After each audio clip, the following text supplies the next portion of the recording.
Yo, agents, welcome back to the HQ. This is the Secret Running Society, hence the first word, secret. We keep it low-key around these parts, you heard.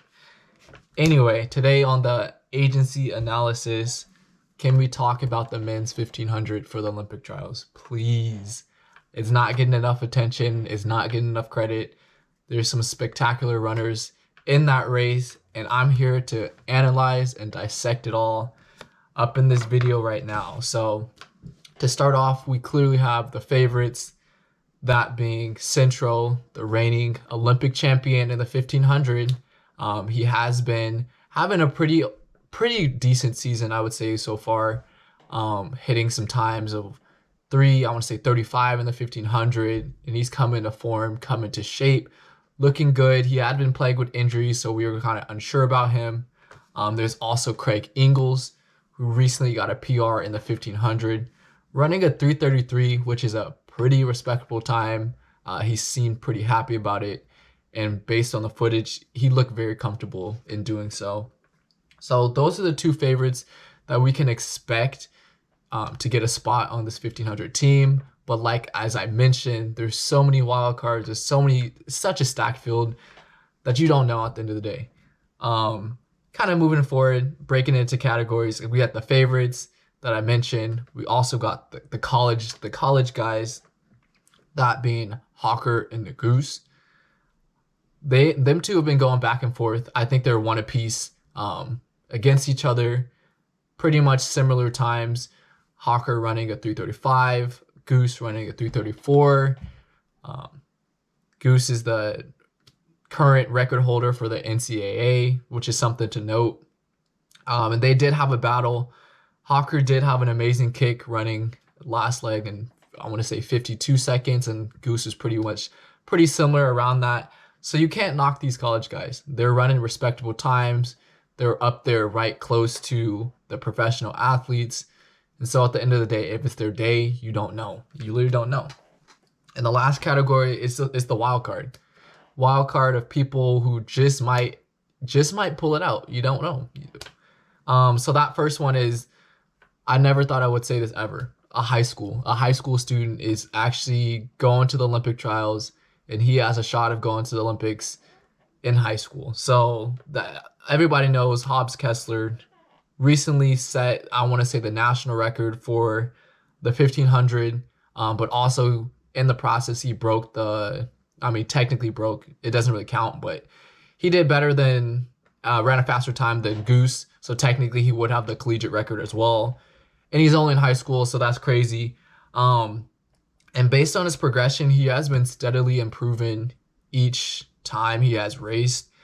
Back in, I want to say, indoor, he was around 340 in the 1500, and so now he definitely has picked it up. And so is this the end of his progression? Is this the end of his PRs? Or can we see something crazy where he, maybe cracks another 1 or 2 seconds from his current PR, which would be insane already. But I mean, when people just on the PR train, it's just really hard to get off. So he's a wild card. Don't knock him. This one I was super surprised about when I saw his name on the entry list, that being Donovan Brazier. All know him as the 800-meter American record holder.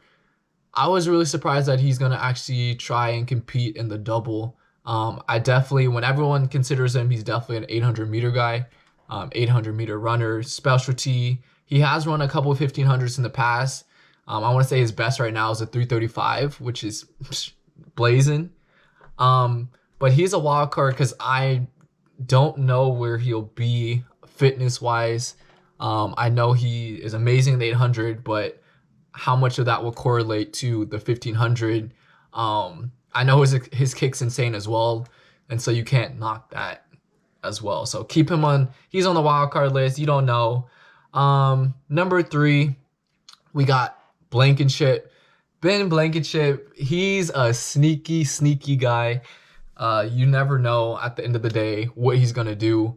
I remember a couple years back, he snuck in and got 3rd out of World Championships, I think, to qualify.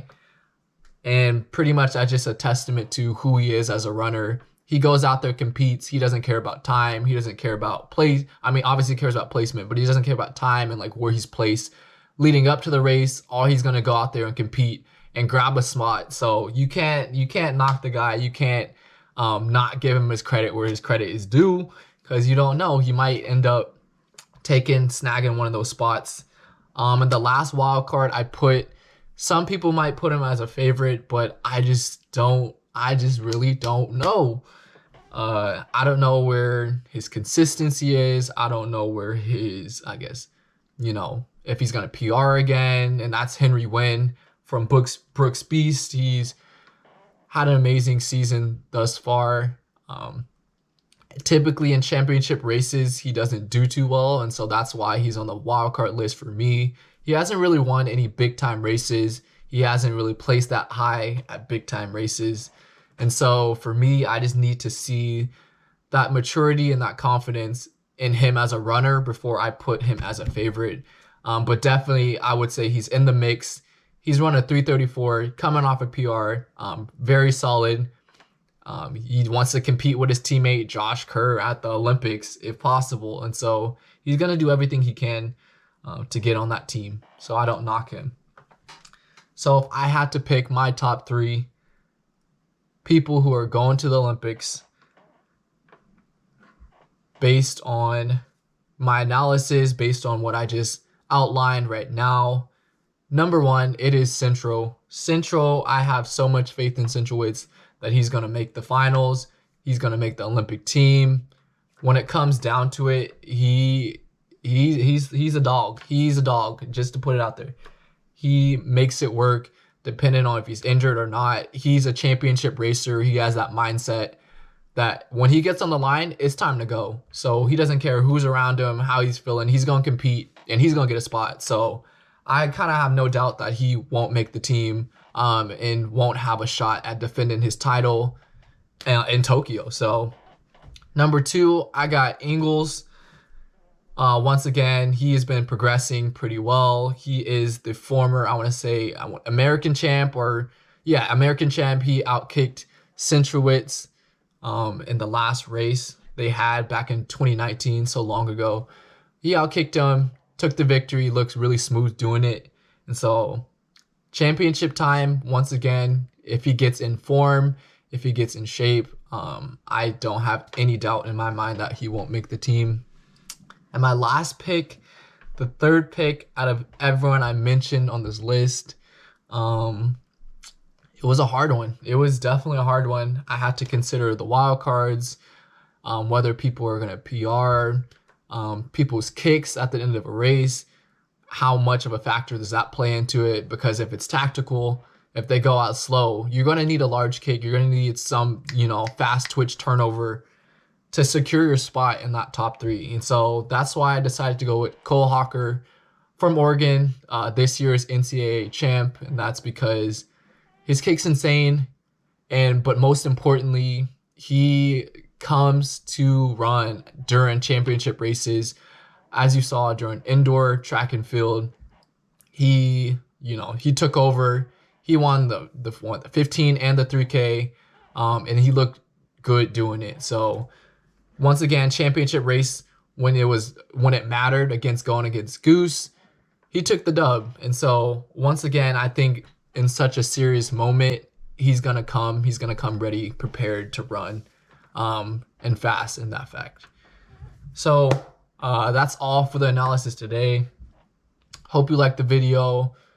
I'll be doing more, picks, Olympic picks of different event groups, because it's so stacked. It's so stacked, and people need to be talking about this because it's exciting. Hype up the Olympics a little bit more now that it's finally happening this year. And so with that being said, we wrapping it up, and remember, it's a secret.